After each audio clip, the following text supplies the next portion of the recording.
à toutes et à tous, ravi de vous retrouver sur le plateau de Smart Job, le rendez-vous emploi RH de Bismart, de l'expertise, de l'analyse, du débat et des rubriques que vous connaissez bien. Bien dans son job, aujourd'hui l'importance d'une bonne posture au travail. Chaque année en France, 85% des arrêts de travail déclarés en tant que maladie du travail seraient dus à une mauvaise posture dans le secondaire ou dans le tertiaire d'ailleurs. Debout ou à son bureau, il est important d'adopter les bons gestes et la bonne position. Pour cela, des formations existent, dispensées dans les entreprises par des ostéopathes. Yannick Benet, ostéopathe et fondateur de l'organisme de formation Néoforma, sera notre invité.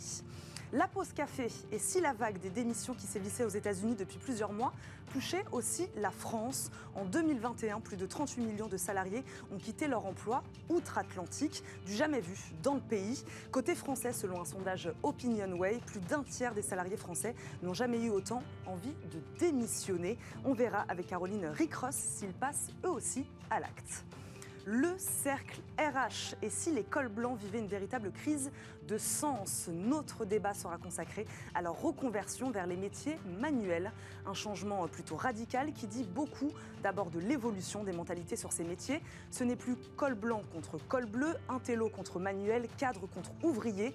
Un changement qui dit aussi beaucoup sur notre façon de penser le travail, à son bien-être et au sens qu'on lui donne. La souffrance au travail aurait-elle migré de l'atelier vers le bureau? On posera la question à nos trois experts. Et enfin, fenêtre sur l'emploi, le recrutement des saisonniers dans l'assistance a commencé. Ils répondent à plus de 60 millions d'appels par an. Problème avec votre voiture, par exemple, logement, problème de santé. À l'approche de l'été, la demande s'accélère et le secteur recrute massivement, notamment des étudiants. Quelles compétences cette expérience peut-elle vous apporter? Et porter secours permet-il de donner du sens à sa carrière professionnelle? Eh bien, réponse tout à l'heure. Mais d'abord, je vous le disais donc, c'est bien dans son job.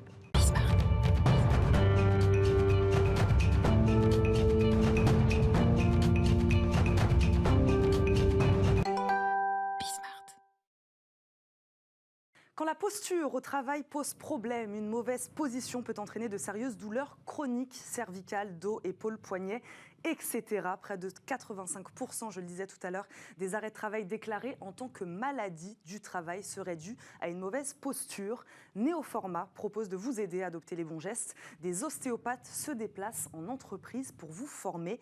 Le fondateur de Néoforma, Yannick Benet, ostéopathe et ergonome, est notre invité. Bonjour. Bonjour. Bienvenue sur notre plateau, Yannick Benet, auteur également de Travailler sans douleur aux éditions Vibert. Je le disais tout à l'heure en préambule de cette émission, travail sédentaire ou travail physique, tous les salariés peuvent être concernés par la question de la posture. En effet, au départ, on pensait que c'était uniquement les métiers physiques. On porte des charges lourdes, des gestes répétitifs. Mais en fait, on est en train de s'apercevoir que ceux qui travaillent sur écran sont aussi, eux, très touchés par les douleurs. On l'a trop oublié, justement, ce secteur tertiaire, pendant des années. Oui, trop, beaucoup trop. En fait, nous, quand on a commencé Néoforma, donc il y a 10 ans, 100% des demandes, c'était sur des métiers physiques. Parce qu'on se disait, ils sont assis, ils bougent pas, ils font pas d'efforts, donc il y aura jamais de douleur. Sauf qu'en fait, là, vraiment, je pense que le télétravail a aussi permis de se rendre compte, justement, de l'impact de la sédentarité, du coup, sur le corps. Vous nous avez donné un exemple, à soulever des charges lourdes, répéter les mêmes gestes, rester longtemps debout ou longtemps assis, là, en l'occurrence. Quelles sont les situations les plus à risque ? Elles le sont toutes, celles que je viens de citer? Oui, alors elles le sont toutes. Alors il y en a une qui ressort, bien sûr, c'est la manutention, puisqu'aujourd'hui, un accident du travail sur 3 en entreprise est lié au port de charge, donc c'est quand même énorme. Mais après, tous les autres, donc les gestes répétitifs qui vont donner plutôt des tendinites, donc des douleurs plutôt chroniques au niveau des épaules, des coudes, du poignet, et la partie travail sur écran, qui là va donner des pathologies... notamment des pathologies cardiovasculaires, par exemple. Quand vous travaillez assis toute la journée, vous avez beaucoup plus de chances de développer de l'hypertension, du cholestérol ou d'autres pathologies de ce type, en plus des douleurs qu'on peut avoir. C'est ce que j'allais vous poser comme question. On peut développer donc d'autres pathologies. Les conséquences sur le long terme peuvent être graves aussi, elles peuvent être, d'une mauvaise posture, de mauvais gestes qu'on adopte au quotidien. Elles peuvent être très graves. En fait, on estime, il y a pas mal d'études qui ont été faites, notamment aux États-Unis, que quelqu'un qui reste assis 8 heures par jour devant un ordinateur, c'est comme s'il fumait plus d'un paquet de cigarettes par jour. Ça a le même effet sur son corps. Donc c'est quand même des conséquences importantes. À quel profil alors ou secteur Néoforma s'adresse particulièrement? Aux deux, des secteurs plus physiques, des secteurs moins physiques? Oui, nous, on va s'adresser vraiment à tout secteur d'activité. Ouais. En fait, notre particularité, vous l'avez dit tout à l'heure, c'est qu'on envoie des ostéopathes qui vont s'adapter au secteur d'activité de l'entreprise. Donc, on va créer en fait des formations qui sont sur mesure par rapport à l'activité de l'entreprise et même à l'entreprise, puisque dans le même secteur d'activité, en fonction de chaque entreprise, il peut y avoir des particularités. Donc s'adapter, des formations sur mesure. L'intervention d'ostéopathe, Yannick Bénès, c'est quelque chose qui n'est pas nouveau dans certaines entreprises, surtout dans des entreprises où les métiers sont assez physiques. Qu'est-ce qui change ici? Il ne s'agit pas vraiment d'intervention d'ostéopathe, mais plutôt de formation, c'est ça? Alors, de il la part y a plusieurs d'ostéopathe. choses. C'est une bonne question, parce qu'il y a plusieurs choses. En fait, nous, Néoformat, donc on existe depuis 10 ans. On a été les premiers en France à intégrer des ostéopathes dans les entreprises. Alors, au départ, pour des consultations d'ostéopathie, en se disant que voilà, si les gens faisaient pas forcément l'effort de venir en cabinet, parce qu'en France, on est comme ça, on attend toujours d'avoir mal, on s'est dit, on va les envoyer directement sur site. Donc, au départ, c'était vraiment que de la consultation. Et en fait, ça a évolué sur de la formation, de la mise en place d'échauffement le matin, par exemple, des ateliers santé. Donc aujourd'hui, on a une offre qui est beaucoup plus large, qui est à la fois individuelle et à la fois collective. Qu'est-ce que ça amène justement, cette dimension collective? C'est plus simple d'apprendre en groupe, d'apprendre à plusieurs? Alors, c'est plus simple, oui, parce qu'en fait, on va pouvoir échanger, notamment sur les bonnes pratiques, on va pouvoir se corriger aussi en équipe. Et puis, la prévention en entreprise, en fait, c'est l'affaire de tous. Si on veut avoir une vraie politique de prévention, il faut que vraiment chaque collaborateur soit inclus dans cette démarche. Donc se former aux bonnes postures, aux bons gestes, c'est à la portée de tout le monde? Alors, c'est à la portée de tout le monde. Alors, c'est pas que se former à la bonne posture. C'est aussi réfléchir sur son environnement de travail. Est-ce que je peux le modifier? Parce qu'en fait, faire un geste pour faire un geste, voilà, ça va pas avoir une efficacité énorme. Donc, c'est surtout comprendre l'environnement, comprendre l'impact de son travail sur sa santé et essayer de le corriger. Comprendre aussi l'importance de l'hygiène de vie. Puisqu'en fait, faire le geste, c'est bien, mais si vous vous hydratez pas, vous mangez mal, vous ne faites pas d'activité physique, en fait, ça servira à rien. Donc, en fait, c'est vraiment prendre le collaborateur dans sa globalité. Adapter son environnement, ça veut dire qu'il y a même une responsabilité de l'entreprise aussi là-dessus, qui peut aider son salarié à lui mettre une chaise qui va bien, un bureau qui va bien, c'est ça? Adapter son environnement aussi? Elle est conjointe, en fait. Si on veut avoir vraiment du résultat, parce que souvent, l'entreprise, elle attend beaucoup du collaborateur et le collaborateur, il attend beaucoup de l'entreprise. Mais en fait, c'est 50-50. C'est vraiment l'entreprise doit fournir le matériel adapté. Si on prend l'exemple du travail sur écran, fournir une chaise adaptée, un bureau adapté. Mais le collaborateur, lui aussi, doit faire des efforts. C'est sa santé, parce que l'entreprise, ok, il a mal au dos, c'est pénalisant, mais c'est quand même le collaborateur qui est le premier impacté par ces douleurs. Vous, ce sont les entreprises qui font appel à vous, les chefs d'entreprise, les managers, les salariés eux-mêmes? Comment ça se passe? Alors nous, on va avoir plusieurs interlocuteurs. On va avoir les services de santé au travail. Donc dans l'entreprise, on a souvent des infirmières, des médecins du travail. On a aussi tout ce qui va être responsable QSE, donc c'est qualité, sécurité, environnement. Donc tous ces métiers qui sont aujourd'hui responsables de la sécurité en entreprise. Et les ressources humaines sur la partie formation, qualité de vie au travail, etc. Alors expliquez-nous vraiment concrètement à quoi ressemblent ces formations. Il y en a de plusieurs types, j'imagine, plusieurs formats. Vous parliez tout à l'heure de réveil musculaire. Voilà, quel type de formation vous proposez? Alors une formation, en fait, c'est sur un format une journée ou une demi-journée en fonction des entreprises. Et on va avoir 4 grandes parties dans une formation. Une première partie sur comprendre pourquoi est-ce qu'on a mal. Typiquement, travail sur écran, les gens ne comprennent pas pourquoi est-ce qu'ils ont des douleurs alors qu'ils font rien. Donc il y a toute cette phase d'explication qui est hyper importante. Et nous, on considère en ostéopathie que comprendre ce qu'on a, c'est déjà 50% du traitement. Donc ça, c'est une première partie qui est hyper importante. Après, on va avoir une partie vraiment spécifique au métier. Donc comme je vous l'ai dit tout à l'heure, sur l'environnement, notre position, etc. On a aussi une partie sur la vie quotidienne. Pourquoi? Parce qu'en fait, on considère que si quelqu'un a mal, ok, il y a le travail, mais c'est aussi en portant ses enfants, en ramassant ses clés, en mettant ses chaussettes. Et d'ailleurs, nous, c'est ce qu'on voit souvent en cabinet. Les gens, ils se bloquent le dos en faisant du jardinage, en faisant des travaux chez eux, pas forcément au travail, mais les deux, du coup, se répercutent l'un sur l'autre. Et la dernière partie, c'est l'hygiène de vie, donc le réveil musculaire, les étirements. En fait, quand on est travailleur, notamment dans les métiers physiques, mais aussi dans les métiers sédentaires, il faut préparer son corps à l'effort. Donc en fait, il va falloir faire des petits exercices pour s'échauffer. En fin de journée, des exercices pour s'étirer. Il faut s'hydrater, bien manger. Donc ça aussi, ça fait partie de la formation. Je vous posais la question tout à l'heure si c'était à la portée de tout le monde d'apprendre à bien se positionner. L'objectif final, c'est celui de donner des outils finalement qui resteront à vie auprès du salarié. Elle est peut-être là aussi la différence entre l'intervention d'un ostéopathe et la formation d'un ostéopathe. Finalement, où, comme vous faites dans ce livre d'ailleurs aussi, on donne des outils et le salarié les garde avec lui jusqu'au bout. C'est tout à fait ça. En fait, comme je disais, l'important c'est déjà de comprendre. Une fois qu'on a compris, en fait, ça va être plus facile d'appliquer les choses plutôt que de dire bêtement, il faut fléchir les genoux. C'est ce qui se fait dans pas mal de situations. Mais déjà, si on comprend pourquoi, si on comprend après comment le faire, on va pouvoir justement le répercuter dans toutes les situations. Donc, c'est vraiment le but, c'est que le collaborateur, que ça soit en entreprise et à titre personnel, d'ailleurs, il y a pas mal d'indépendants qui ont aussi beaucoup de problématiques, il ait toutes les clés pour pouvoir au quotidien, au travail et à la maison, appliquer en fait les bonnes pratiques. On a parlé de bien-être au travail, évidemment. Quel effet le bon respect de ces gestes et postures peut-il avoir aussi sur notre productivité ? Je ne sais pas si vous avez des retours de managers aussi qui vous disent que si, quand on a un travailleur, un salarié, un collaborateur qui est en meilleure santé physique, il travaille mieux. De toute façon, ça c'est clair et net. Il y a plein d'études qui... C'est ce discours qui doit parler, j'imagine, aussi auprès des managers.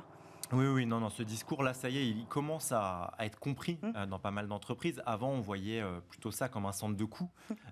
Aujourd'hui, on voit plutôt ça justement comme quelque chose qui va améliorer la performance des collaborateurs, qui va les fidéliser aussi. Quand vous savez que dans votre entreprise, vous êtes un peu chouchouté, il y a l'ostéopathe qui vient, alors soit pour des consultations, soit pour vous expliquer comment on se positionne, mais même ça peut être sur l'alimentation, ça peut être sur le sommeil. Maintenant, les entreprises essayent quand même de prendre le collaborateur dans sa globalité. En fait, on se sent quand même beaucoup mieux et on a envie, on est plus performant. Quand on n'a pas de douleur, on travaille quand même plus facilement. Quand on n'est pas stressé, on travaille plus facilement aussi. Donc, ça permet vraiment d'être plus performant. Il nous reste quelques secondes, Yannick Benet. Quels freins persistent ? Est-ce qu'il y a des secteurs qui sont encore réticents à ce type de pratique, qui voient mal un atelier avec des salariés qui feraient un réveil musculaire le matin ? Il y a des gens qui sont encore réticents que vous avez envie d'aller chercher ? De moins en moins. Contrairement à ce qu'on pense, des secteurs d'activité comme le bâtiment ou le transport, c'est des secteurs où justement ils sont très moteurs dans ces démarches-là, parce qu'il y a une vraie problématique de douleur. J'ai envie de dire, c'est plutôt le travail sur écran. Parce qu'en fait, comme je vous l'ai dit, on pense qu'il n'y aura jamais de problème, que les gens ne font rien physiquement. Donc en fait, on se dit, c'est pas grave. Alors qu'en fait, c'est vraiment le secteur, je pense, où l'impact est le plus fort, l'impact de leur sédentarité est le plus fort.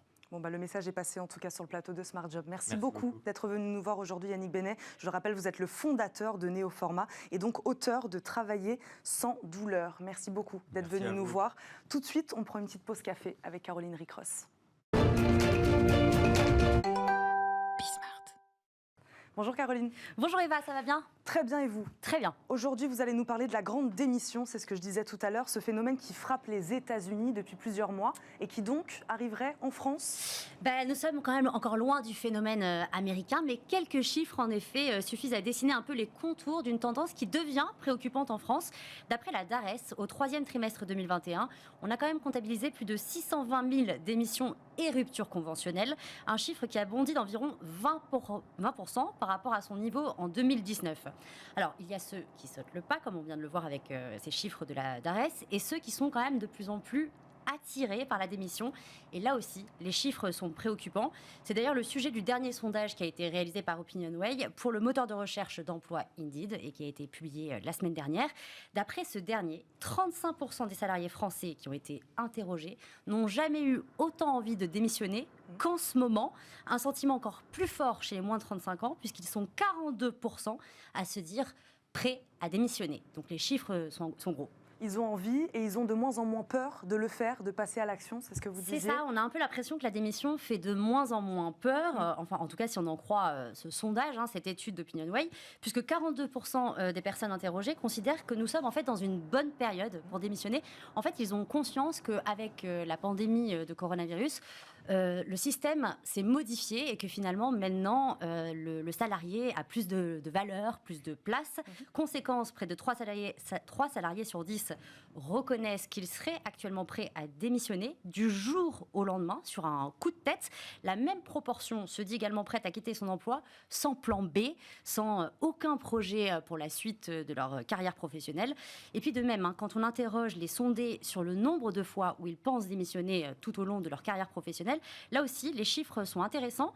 On constate que 25% répondent une fois, 22% deux fois, et puis quand même 20% qui pensent qu'ils démissionneront jusqu'à 3 fois dans leur vie. C'est un énorme chiffre.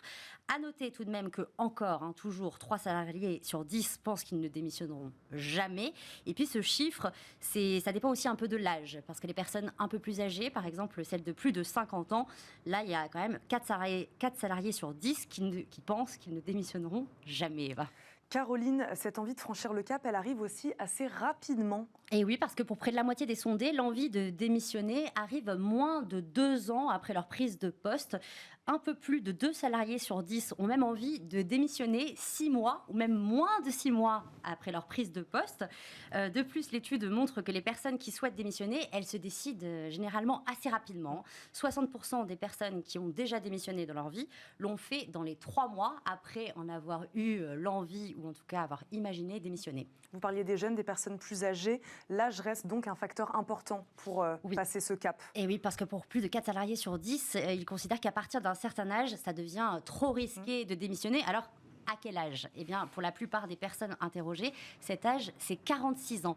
Alors, ce n'est pas les salariés qui considèrent que 46 ans, c'est trop tard pour démissionner, mais ils pensent que les recruteurs, pour le coup, voient d'une mauvaise manière et ne vont pas recruter quelqu'un qui a plus de 46 ans. Donc, il vaut mieux éviter. Et puis, même si démissionner fait moins peur qu'avant, on l'a vu tout à l'heure, il ne faut pas démissionner trop souvent. 76% des personnes interrogées pensent que les recruteurs voient toujours la démission d'un mauvais œil, parce qu'elle est signe d'instabilité et de difficulté également à s'adapter au monde de l'entreprise. Face à la menace alors de cette grande démission, quelles sont les solutions, Caroline ? D'abord, comme expliqué sur ce même plateau la semaine dernière par Eric Albert, fondateur d'Uside et qui était l'invité d'Arnaud Ardouin dans Smart Job, le salaire ne suffit pas à lui seul à expliquer ce phénomène de grande démission qu'on constate aux États-Unis. Selon lui, c'est avant tout une question de qualité de travail, de management. Vous en parlez beaucoup dans Smart Job. Bien sûr, le salaire, c'est un élément primordial, évidemment, pour choisir son travail, mais le bien-être au travail également. D'après d'ailleurs l'enquête mondiale sur les espoirs et les craintes de la main-d'œuvre 2022 qui a été réalisée récemment par PwC, qui a interrogé plus de 52 000 travailleurs dans 44 pays différents, plus d'argent est le plus grand facteur de motivation pour un changement d'emploi. Mais trouver l'épanouissement au travail est tout aussi important. Quelques 71% des répondants au sondage ont déclaré qu'une augmentation de salaire les inciterait forcément à changer d'emploi, mais 69% ont déclaré qu'ils changeraient également d'employeur pour une meilleure satisfaction professionnelle. Donc en gros, il y a le salaire, mais il y a également le bien-être au travail. Du coup, dans une tribune qui a été publiée dans Le Monde le 29 mai dernier, Aymeric Coudin et Julien Leclerc, qui sont présidents et vice-présidents du Centre des jeunes dirigeants, évoquent l'urgence d'un management par le bien-être. Un management qui reposerait en fait sur 5 principes: la transparence, la souplesse, le partage, l'engagement et la transmission. Donc des très beaux mots, des très beaux axes. En quelques mots, en fait, ils incitent les chefs d'entreprise à échanger avec leurs salariés sur d'abord la stratégie de l'entreprise, à les associer également aux résultats et puis à faire de l'entreprise un lieu d'engagement, par exemple s'engager pour l'écologie. Et puis dernier point, laisser aux salariés la liberté d'organiser son travail et lui permettre également de progresser. Selon eux, en fait, ce sont ces 5 fondements qui pourront nous protéger d'une grande démission à la française. Merci beaucoup, Caroline. On vous retrouve la semaine prochaine, vous claquez pas la porte. La semaine prochaine, oui. Merci beaucoup, Caroline Ricreuse, d'être venue nous parler de cette grande démission. On va marquer une courte pause dans Smart Job dans quelques instants. On parlera de ces entrepreneurs du FAIRE, F-A-I-R-E.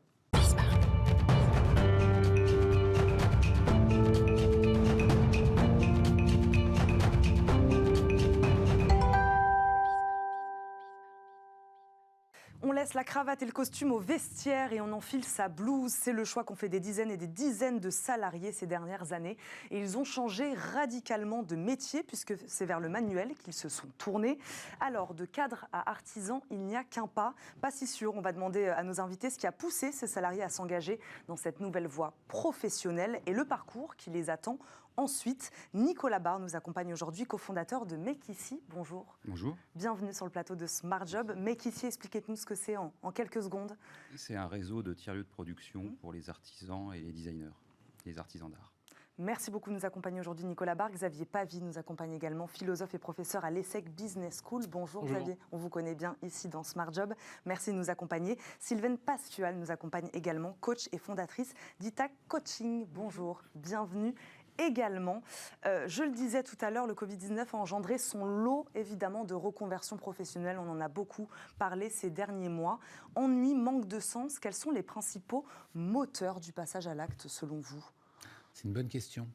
Vous savez, on évoque souvent la question du passage de l'avoir à l'être. Et il ne s'agit pas simplement de posséder, d'acheter dans notre société de consommation, mais également, évidemment, d'être quelque chose. Ce passage-là, il est fait par le faire. En fait, on voit bien, Jean-Paul Sartre le dit d'une manière assez claire, il y a trois façons d'être ou d'exister dans la vie. Il y a l'avoir, il y a l'être, il y a le faire. Et ce passage-là, il est souvent un peu oublié. Or, la façon d'être, c'est une façon de faire. Nous ne pouvons pas être sans faire. Et donc, l'avoir, évidemment, est éphémère, il est déceptif. Plus on vieillit, plus on grandit, plus on se rend compte que tout ça, finalement, ne sert pas à grand-chose que de posséder les choses. Par contre, être devient important. Et comment on devient quelqu'un ? Eh bien, on passe à travers l'être, à travers notamment le travail manuel. Pour plein de raisons, que probablement on va aborder dans l'émission, mais pour commencer, il y a cet élément important. Pour passer de l'avoir à l'être, il faut faire quelque chose. Nicolas Barre, votre avis là-dessus, pourquoi cette question du sens, donc, s'est-elle portée vers ces métiers manuels ? Je pense qu'il y a deux raisons. Il y a une première, on fait travailler plus ses sens. Du coup, dans les métiers manuels, en tout cas de l'artisanat d'art, la menuiserie, la serrurerie ou autre, on touche la matière. Donc je pense que ça fait, quand les êtres humains ont besoin d'utiliser leur sens. Ça, c'est la deuxième chose. Et la deuxième chose, je pense que c'est la possibilité de devenir indépendant. Voilà, parce que les reconvertis qu'on voit, nous, ils ne se reconvertissent pas simplement pour être artisans, mais aussi pour être leur propre patron et décider de leur avenir. Donc il y a le sens avec la matière, mais il y a aussi le sens, je décide de ce que je veux, comme je veux.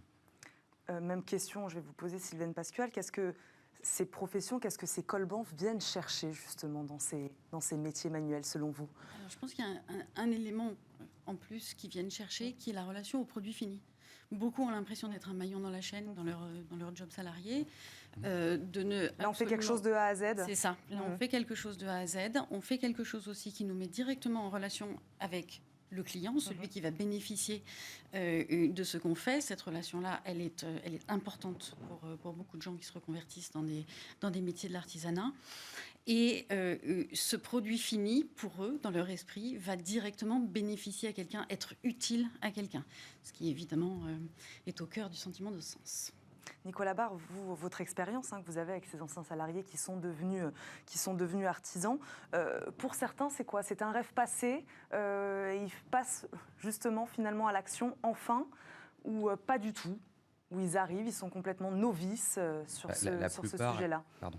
La plupart, ils ont plutôt, nous, en tout cas ceux qu'on côtoie dans nos lieux, ont plus de 40 ans, pour la plupart, et donc ils ont souvent eu un grand-père, une grand-mère qui ont été artisans. Et souvent, ils ont déjà senti ou ressenti l'atelier, les machines, le bruit, l'odeur, et ça leur rappelle. Et donc souvent, la vocation leur vient de là. Donc ils l'ont étouffé parce que leurs parents leur ont dit à l'école, passe ton bac, va en business school ou autre chose. Et après 5-10 ans de carrière... Donc c'est une envie qui existait, qu'ils avaient déjà quelque part. Pas tous, mais il y en a beaucoup. Il y en a beaucoup. Ils n'en avaient pas forcément conscience. Mais quand on discute avec eux, la plupart avaient un grand-père, une grand-mère, ou un oncle, ou une tante qui était dans l'artisanat. La génération des 40 ans a vécu ça, a encore connu des artisans dans leur famille. Xavier Pavie, c'est intéressant ce qu'on dit là sur cette envie qu'on a eue peut-être à un moment et puis qu'on n'a pas fait, puisque voilà, pression des parents, pression familiale, peu importe. Les préjugés sur ces métiers-là, ces métiers manuels, ils ont disparu selon vous complètement, pas complètement. On ose aujourd'hui devenir sculpteur, boulanger, peu importe. Alors, il y a plusieurs choses dans votre question, mais également dans ce qui vient d'être dit par Nicolas et Sylvaine, qui est la notion de sens ou l'envie de toucher la matière, etc. Il y a un point important, c'est que ce qui vient d'être dit est prouvé scientifiquement. C'est-à-dire qu'il y a une étude de l'université de Richmond qui a été conduite il y a quelques années, qui a montré de manière très claire que nous avons une action chimique dans le cerveau qu'en utilisant nos mains. Et donc, ça n'est pas simplement les gens cherchent du sens. C'est que concrètement, scientifiquement, on a des preuves que ça génère du sens et ça génère du bien-être. Ça envoie de la sérotonine, ça envoie de l'endorphine. C'est-à-dire que le fait de travailler avec ses mains, Aristote appelle les mains l'outil des outils. Eh bien, ça, automatiquement, va générer, alors je ne vais pas rentrer dans le détail, mais il y a une connexion main, œil, cerveau, conscience, et la façon avec laquelle nous allons générer du bien-être est fondamentale. Donc c'est vraiment très important. Mais comment ils le savent, ces cadres qui n'ont jamais peut-être été confrontés à un moment à ce travail manuel? Ils le savent qu'après. Eh bien, c'est bien justement votre question. C'est que non seulement ils l'ont peut-être étouffé, c'était bien à propos de votre question, ils l'ont peut-être étouffé, peut-être que ça a été dans leur gène, les parents, les grands-parents ou autre chose, peut-être qu'ils l'ont vu enfant. Mais la pression sociale, pas forcément des parents, mais la pression sociale environnementale, c'est quand même mieux de faire des maths, c'est quand même mieux de faire une école comme ci ou comme ça, plutôt que d'aller dans un métier manuel. Il s'agit simplement de voir deux choses. Un, à quel endroit se dirigent les étudiants qui ne sont pas forcément, que l'on dit, très scolaires, et pourtant, paradoxalement, là où il y a le plus de débouchés et d'emplois. C'est-à-dire qu'il y a un paradoxe complet entre les deux. À la fois, on a des endroits où on demande de la main-d'œuvre, ce sont les endroits où on n'envoie pas ceux qui en ont besoin. Donc, la réponse est toute simple, c'est l'environnement social, la pression sociale qui fait que ça, c'est quand même pas terrible, c'est quand même pas bien ou c'est quand même pas très noble. Et c'est tout l'intérêt justement d'avoir des communautés comme Make Ici par exemple, qui vont essayer justement de générer quelque chose d'intéressant à travers, ça peut être l'art, ça peut être la menuiserie, ça peut être la serrurerie, qui a quelque chose évidemment de très noble derrière cette dimension-là. Mais, Nicolas le dit, ils arrivent après 40 ans, quoi. Ils arrivent après 40 ans. Parce qu'on est toujours... il faut quand même distinguer. Il y a chez les ados, il y a toujours le même problème qu'il y a 40 ans. C'est-à-dire qu'on les empêche d'aller vers ces métiers-là, parce qu'il y a toujours les mêmes préjugés. Et que les préjugés persistent, donc encore actuellement. Ouais. Ah oui, chez les parents aussi. Et donc, ceux qui se reconvertissent, c'est des deuxième vie ou troisième vie professionnelle. Mais on arrive à une période où on a la chance d'avoir des parents, des milliers de parents qui se lancent dans ces métiers-là. Donc on peut espérer que ces parents qui deviennent artisans valorisent quand même l'artisanat et pourraient pousser leurs enfants à aller plutôt vers l'artisanat, que c'est la première fois que ça arrive depuis 50 ans. Donc il faudrait trouver une manière de convaincre les parents de ne pas empêcher leurs enfants d'aller vers ces métiers-là. Sylvaine Pasquale, j'aimerais vous entendre aussi sur cette question-là, des métiers qui étaient peu nobles, considérés comme peu nobles, qu'ils le deviennent un peu plus aujourd'hui. Est-ce que les préjugés persistent tout de même selon vous? Oui, les préjugés persistent. C'est assez surprenant parce qu'on parle de métiers peu nobles, mais en même temps, dans l'artisanat d'art, par exemple, il y a des métiers extraordinaires. On pense à la ganterie, par exemple, on pense à la bourrellerie, à l'enluminure, à la taille de pierre, au vitrail. Il y a énormément de métiers qui sont des métiers extraordinaires et auxquels on ne pense que très peu quand on pense aux métiers d'artisan. On a cette espèce d'image figée dans la naphtaline du menuisier tout seul au fond de son atelier poussiéreux, image qui est très fausse. Il y a énormément d'innovation dans l'artisanat. D'ailleurs, il est peut-être temps aussi d'arrêter de séparer métier manuel et métier intellectuel, parce qu'un métier d'artisan n'est pas que un métier manuel. Il y a potentiellement énormément de créativité, d'imagination, de réflexion, d'innovation à mettre dans le cœur de ces métiers-là. Il y a énormément de manières d'exercer ces métiers-là. Et pourtant, effectivement, l'image reste très, très, très figée. Ça commence à bouger parce qu'on parle beaucoup de reconversion dans l'artisanat depuis quelques années. Tant mieux, même s'il n'y a peut-être pas le raz-de-marée dont on nous parle, tant mieux qu'on parle beaucoup de ces reconversions-là, parce qu'au moins, ça commence à montrer une autre image de l'artisanat. Donc ce serait un travail à faire auprès de qui? Là, je vous pose la question à tous les trois. Il faut aller voir les jeunes dans les écoles, c'est aux professeurs, c'est aux entrepreneurs, c'est aux reconvertis d'aller montrer l'exemple. Voilà, c'est à qui de faire ce travail-là? Oui.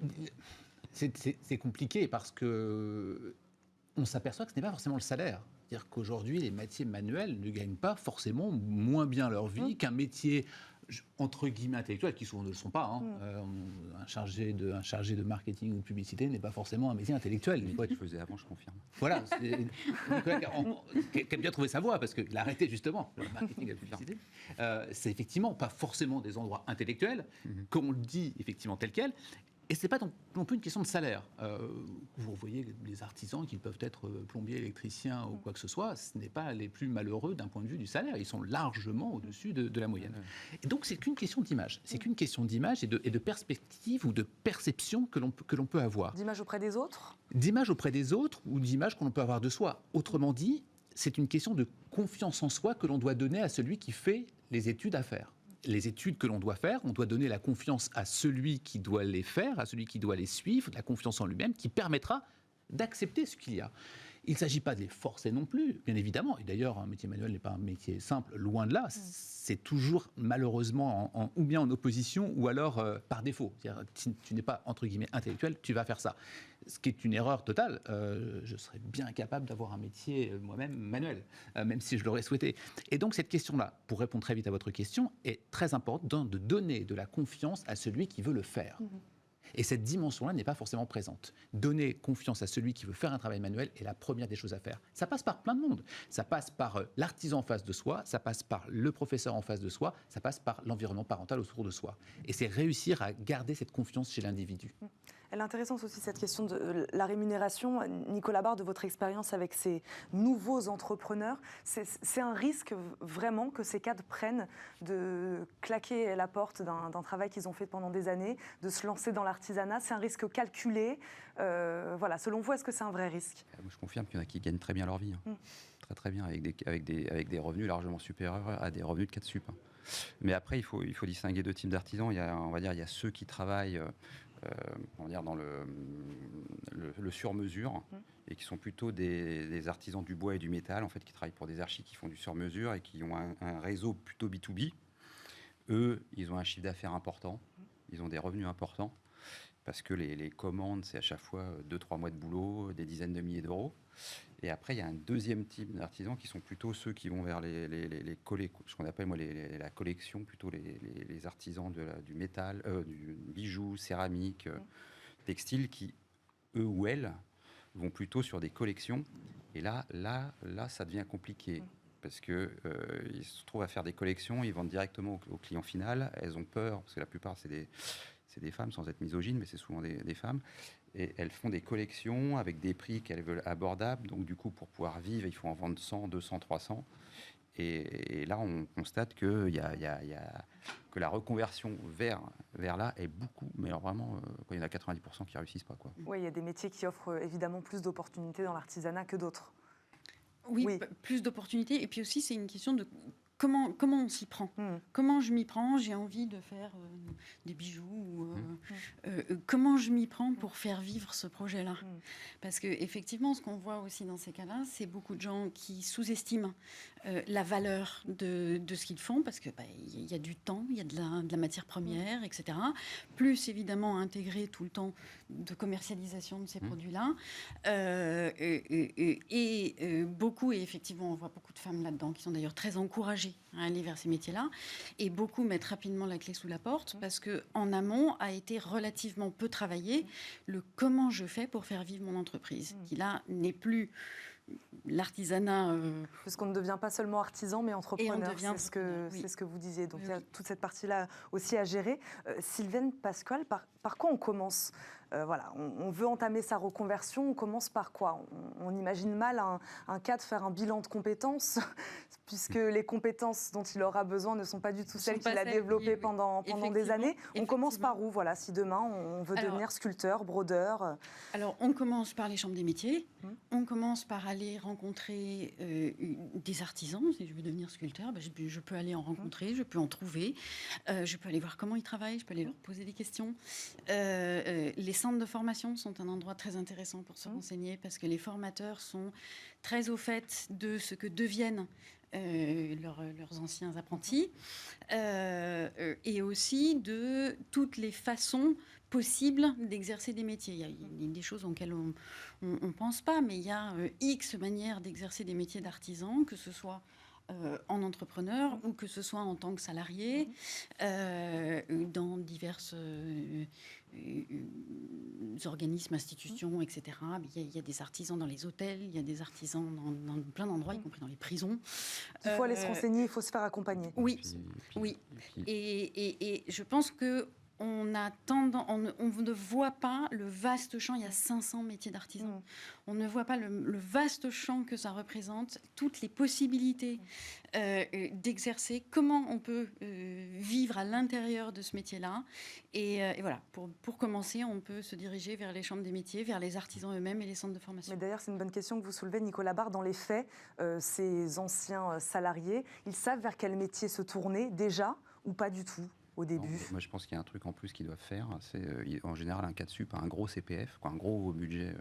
Formation. Du coup, ils devraient l'utiliser pour passer une semaine ou deux à se former au bois, au métal, ou autre, pour être dans un atelier pendant une semaine ou deux pour être sûr que cette voie est faite pour lui.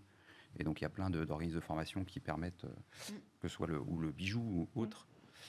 Non, là, on va dire qu'il y en a quand même à 50%, ils vont vers le bois. Ouais. Ils pensent qu'ils sont faits pour aller vers les métiers du bois, parce que le bois, tout le monde le connaît, le touche, la matière est sympa. Donnez-nous des exemples de métiers du bois aujourd'hui. Menuisier, ébéniste, par exemple, donc charpentier. Voilà, les plus répandus, c'est quand même menuisier et ébéniste. Donc ceux qui font l'agencement intérieur des appartements, des hôtels, ou ceux qui fabriquent du mobilier, par exemple.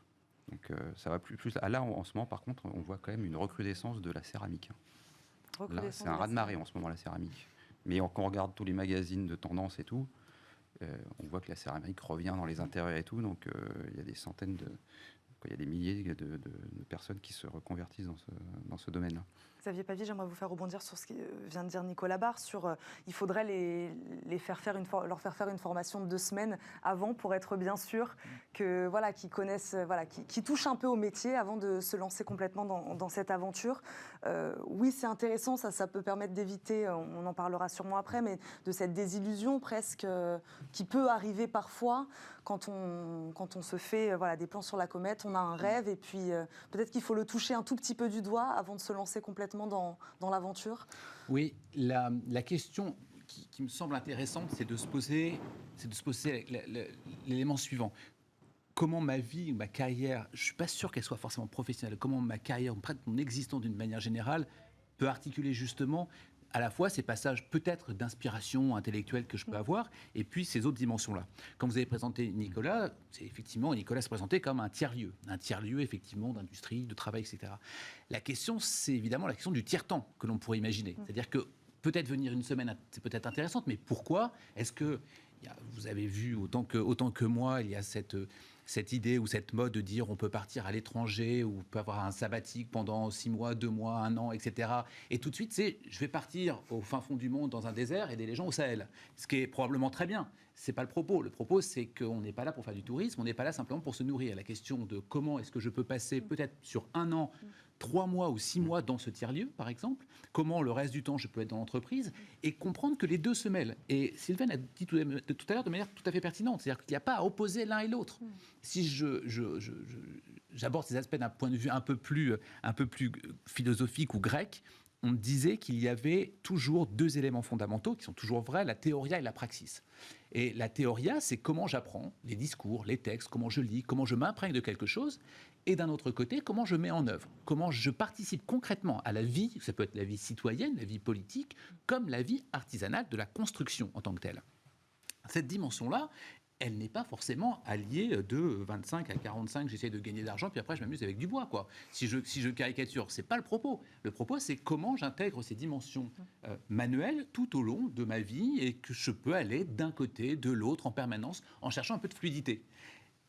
Au contraire, je pense qu'on a beaucoup plus intérêt à chercher cette fluidité-là plutôt que d'avoir effectivement des carcans de manière concrète. Encore une fois, la difficulté est Est-ce que j'ai suffisamment confiance en moi pour partir et pouvoir revenir après dans un endroit? Est-ce que je vais être jugé? Parce que tu vas venir faire ébéniste, mais attends, tu peux avoir une super promotion comme chef de groupe ou je ne sais quoi. Encore une fois, c'est cette même capacité à avoir confiance en soi et vouloir exactement mettre en œuvre ce dont on a envie. Puisque c'est ce que vous nous disiez tout à l'heure, Nicolas Barre, c'est pas comme ça que ça se passe. Aujourd'hui, comment ça se passe? On part tout de suite sur des formations très longues. Alors nous, on a deux.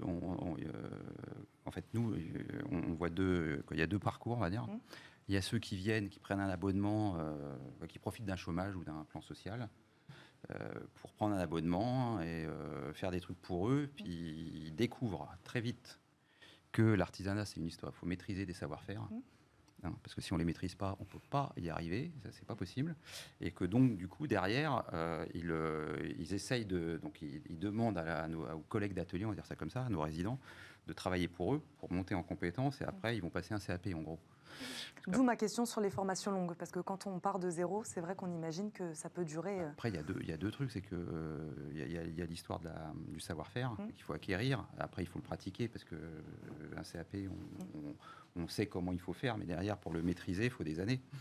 Et après, il y a les histoires d'assurance. C'est-à-dire qu'un menuisier qui veut se lancer, s'il n'a pas un diplôme de menuisier, il ne sera pas assuré. Donc, il y a toutes ces problématiques. Voilà. Mais il y en a beaucoup quand même qui se lancent en n'ayant pas conscience que l'artisanat, c'est un savoir-faire manuel et qu'il faut le maîtriser. Sylvaine Pasquale, sur cette question de la formation, voilà, certains se lancent tout de suite dans une formation qui va prendre du temps. Ça peut créer des désillusions. Peut-être qu'il faudrait trouver quelque chose de différent. Alors, trouver quelque chose de différent, je ne sais pas. Ce qui est sûr, c'est que quand les gens se jettent trop vite dans des formations, en ayant un petit peu une vision partie émergée de l'iceberg de leur futur métier, oui, effectivement, ça peut créer des désillusions. Je me souviens comme ça du témoignage d'un boucher pour qui c'était une reconversion et qui disait « Mais moi, j'aurais aimé qu'on me dise que ce métier n'était pas fait pour moi. » Et à qui, au fond, personne ne l'a dit, ni en formation, ni surtout avant. Et c'est pour ça que je pense aussi qu'il est très important en amont d'explorer le métier qui nous intéresse dans toutes ces dimensions. Alors, ça peut effectivement prendre la forme d'un stage, d'une immersion dans laquelle on va faire une initiation au métier, parce que je pense que le rapport à la matière est essentiel dans ces métiers-là. Je pense aussi, en particulier pour ceux qui ont pour objectif d'entreprendre derrière, que c'est important d'aller passer du temps avec des artisans entrepreneurs, non pas pour mettre les mains dans la matière, mais pour voir ce que ça signifie que d'être un artisan entrepreneur. Et au-delà donc du savoir-faire et du travail de la matière. Qu'est-ce que ça signifie? Les relations fournisseurs, la compta, la gestion, toutes ces choses beaucoup moins fun de l'entrepreneuriat. Ça fait partie du quotidien de l'entrepreneur artisan. C'est important de mesurer tout ça en amont, de façon à voir si effectivement on est fait pour ça ou si on a des chances d'aller droit dans le mur. Xavier Pavie, sur cette question de la réalité, la réalité du métier, le risque, ce serait peut-être de mettre, je ne sais pas si ça arrive à certains, de mettre trop d'espoir dans cette reconversion-là. On imagine quelque chose et puis c'est pas vraiment ça qui se passe, quoi. Oui, mais vous avez le même phénomène avec ceux qui se pensent professeurs des écoles d'une nuit à l'autre, en fait, où on a, tiens, j'en ai marre d'être cadre marketing ou cadre en finance et je vais être professeur des écoles parce que je trouve un sens derrière. C'est à peu près la même chose, sauf que la matière n'est pas forcément une matière première brute, mais ce sont des matières qui sont les enfants. Dans ce cas-là, dans les deux situations, c'est pour ça que je prends ces deux-là en parallèle, il y a effectivement vouloir accomplir quelque chose. Vouloir accomplir quelque chose, vous savez, c'est Hannah Arendt parle d'homo faber et qui va fabriquer quelque chose, je vais fabriquer quelque chose d'humain. Ce qui est très important. Nous sommes tous des animaux et le travail est propre à nous.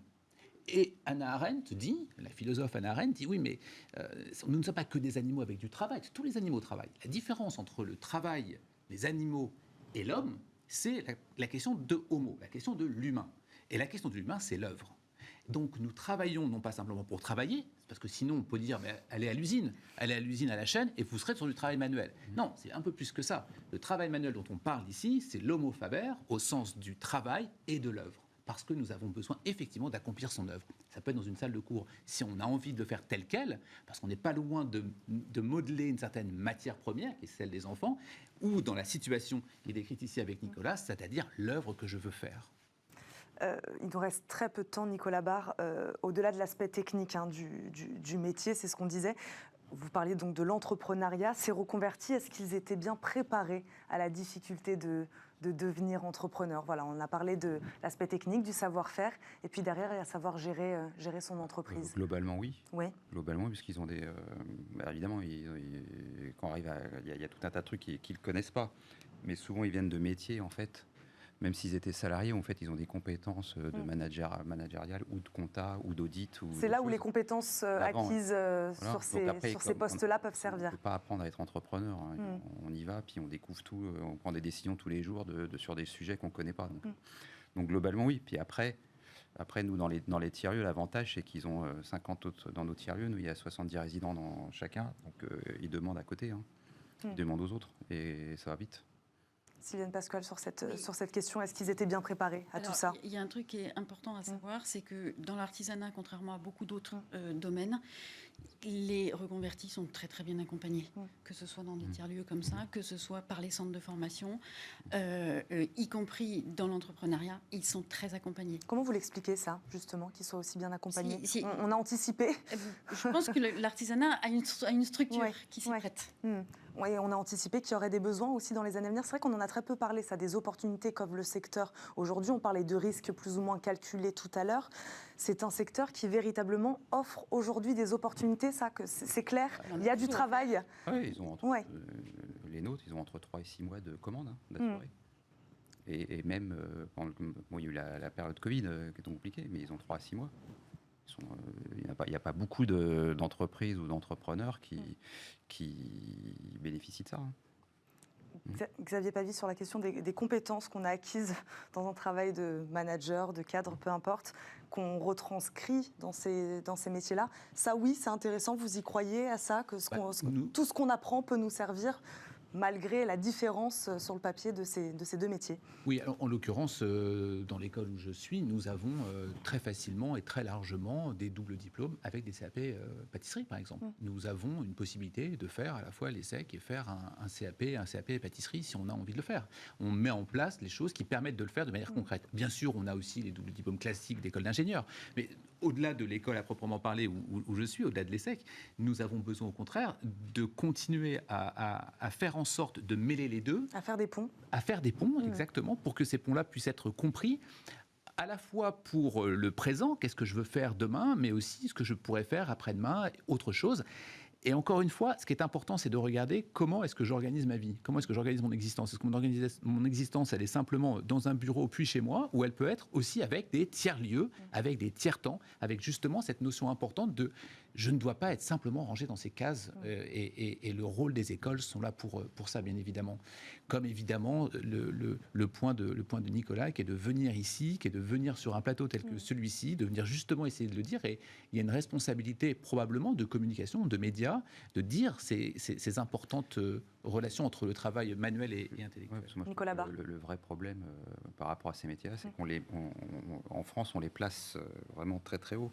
Et on les met dans les métiers d'art. Donc du coup, artisan d'art, maître d'art, faut maîtriser. Donc du coup, quand des enfants veulent se lancer dans ces métiers, les parents se disent oulala, pour réussir, tu as intérêt de maîtriser. Mais c'est comme dans le foot, quand on veut se lancer dans le foot professionnel, avant de devenir Ronaldo, quand il n'y en a pas beaucoup, mais tout le monde n'est pas Ronaldo, quoi. Donc effectivement, il faut maîtriser. Mbappé maintenant. Voilà, Mbappé, c'est vrai que c'est mieux. Mais voilà, donc en fait, on peut réussir dans ces métiers sans forcément être un maître d'art ou sans forcément vouloir le devenir. Ouais. Voilà, donc on peut réaliser des meubles qui se vendent, qui plaisent sans problème et qui se vendent bien avec une bonne marge en maîtrisant des techniques, suffisamment de techniques pour ça, sans vouloir être le meilleur artisan. Le Mbappé de la menuiserie. Mais ce qu'on voit en plus, en dehors, c'est les 3 problèmes, hein, c'est ce que vous disiez là. Aujourd'hui, on voit toujours l'artisan dans son atelier au fond tout seul. Deuxième truc, on dit voilà, si tu te lances là-dedans, il va falloir attention, tu as intérêt d'être maîtrisé, autrement tu n'en sortiras pas. Puis souvent, ils sont seuls. Mais en fait, il faut une série Netflix. Hein. C'est pour ça que je parlais de la communication. Ou autre, il faut une série Netflix. Absolument. Et ben voilà, on va s'arrêter sur ces mots. Merci beaucoup à tous les trois d'être venus sur notre plateau aujourd'hui, de nous avoir parlé de cette quête du faire. Nicolas Barre, je le rappelle, vous êtes cofondateur de Make Ici. Xavier Pavie, évidemment, philosophe et professeur à l'ESSEC Business School. Sylvaine Pascual, coach et fondatrice d'Itac Coaching. Merci beaucoup à tous les trois d'être venus nous voir tout de suite. Et comme chaque jour, on termine cette émission par Fenêtre sur l'emploi.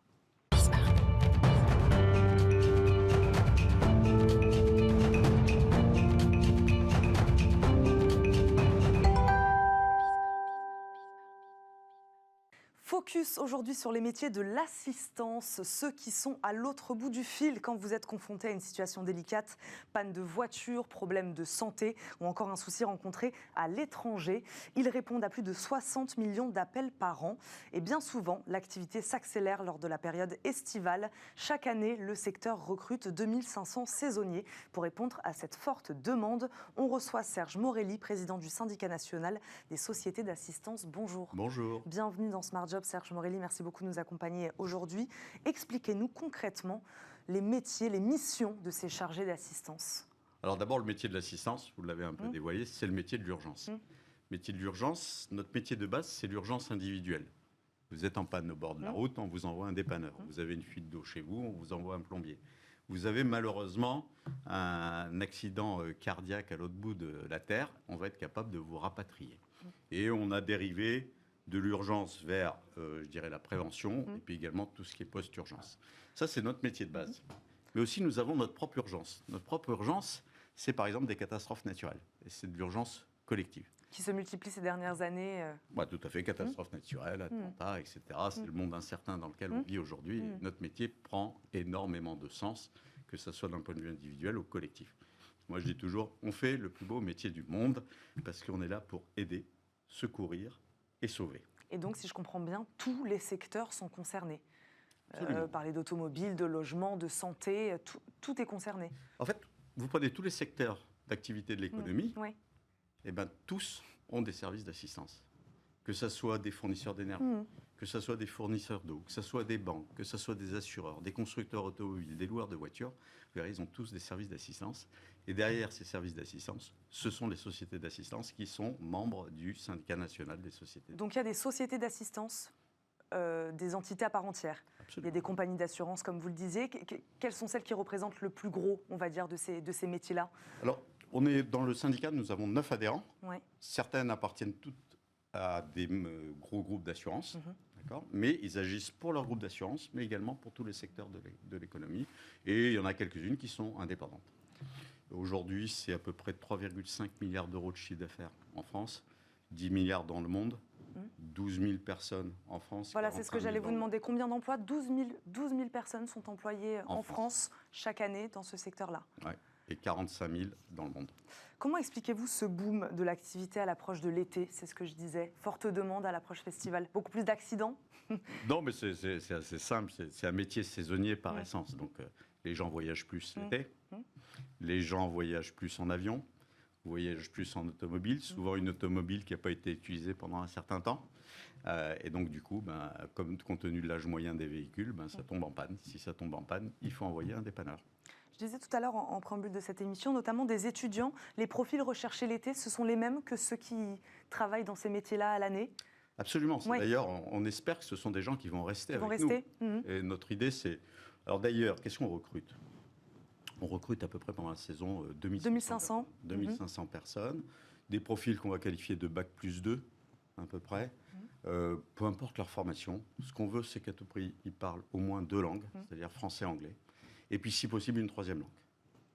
Et derrière, ce qu'on souhaite, c'est que ces gens-là, on est susceptible de leur faire des propositions derrière de contrats à durée indéterminée pour qu'ils puissent rester chez nous, pour continuer à faire ce métier dans la durée, mais aussi, pourquoi pas, pour faire d'autres métiers. C'est-à-dire que nous, on a énormément de gens qui ont démarré comme saisonniers, qui ont continué comme chargés de clientèle et qui ont ensuite évolué dans nos sociétés. Qu'est-ce que vous faites justement pour rendre ces métiers-là attractifs auprès des jeunes, aussi notamment?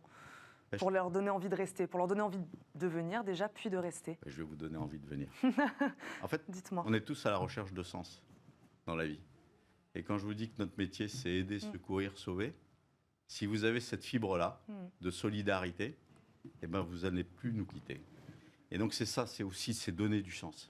donner du sens à sa vie. Alors c'est un métier qui est difficile, hein, on ne le cache pas. C'est un métier qui nécessite d'être présent 24 heures sur 24, 7 jours sur 7. Donc on ne bosse pas sur les 3 postes, bien sûr, par jour. Hein. On organise les choses, mais des fois, on a des saisonniers ou des chargés de clientèle qui vont faire une nuit ou 2 nuits par semaine, quoi. Donc c'est un métier qui est difficile, mais ce qu'on propose, c'est beaucoup de télétravail. C'est-à-dire alors on le faisait avant le Covid, nous, on avait déjà organisé ça parce qu'on considérait que c'était un métier qui nécessitait, je dirais, beaucoup d'implication et d'engagement, et que ça permettait, je dirais, à nos collaborateurs de ne pas venir se déplacer sur nos sites. Qui peut vraiment, pour le coup, être fait chez soi d'une manière assez simple. Pour les saisonniers, une formation est demandée. Comment ça se passe? On l'a fait. Oui, vous faites la formation. On fait la formation technique, ouais. Parce qu'effectivement, on a des process à respecter. Après, ce qu'on va rechercher, c'est des profils qui ont aussi beaucoup de ce qu'on appelle des soft skills, c'est-à-dire autour de l'écoute, autour de l'empathie, autour de la compassion. Il faut savoir écouter, savoir rassurer. Si vous êtes cliente et que vous avez malheureusement je sais pas, un accident cardiaque à l'autre bout du monde, vous êtes dans une zone de stress. Donc il faut savoir énormément écouter. Parce qu'il y a des process à respecter, mais il y a aussi beaucoup d'intelligence de situation à avoir. Et c'est parce qu'on a l'écoute qu'on va avoir l'intelligence de la situation. Et du coup, ça fait un métier qui est extrêmement varié. C'est pas un travail d'abattage. C'est vraiment un travail où il faut comprendre la situation du client et il faut savoir lui apporter une solution qui est vraiment adaptée. Donc c'est des compétences sur lesquelles on s'appuie quand on recrute, mais c'est aussi des compétences qu'on va développer. Ça aussi, c'est ce que vous prenez, vous mettez en avant. L'empathie, il faut en avoir en effet, j'imagine, un minimum pour entamer ce métier-là. Mais on va la développer aussi très nettement, cette empathie, par la suite. Absolument. Ouais. Il faut l'avoir de base. Faut pas se dire les choses qui n'existent pas. Mais si on l'a de base, on va énormément la développer. Et si les gens trouvent un intérêt, je dirais, dans le sens de ce type de métier, ils vont encore plus le développer. Et vous savez, nous, c'est bien simple, les gens qui tombent dans notre métier ne repartent jamais. Vous parliez de nouvelles organisations du travail, vous parliez notamment de télétravail.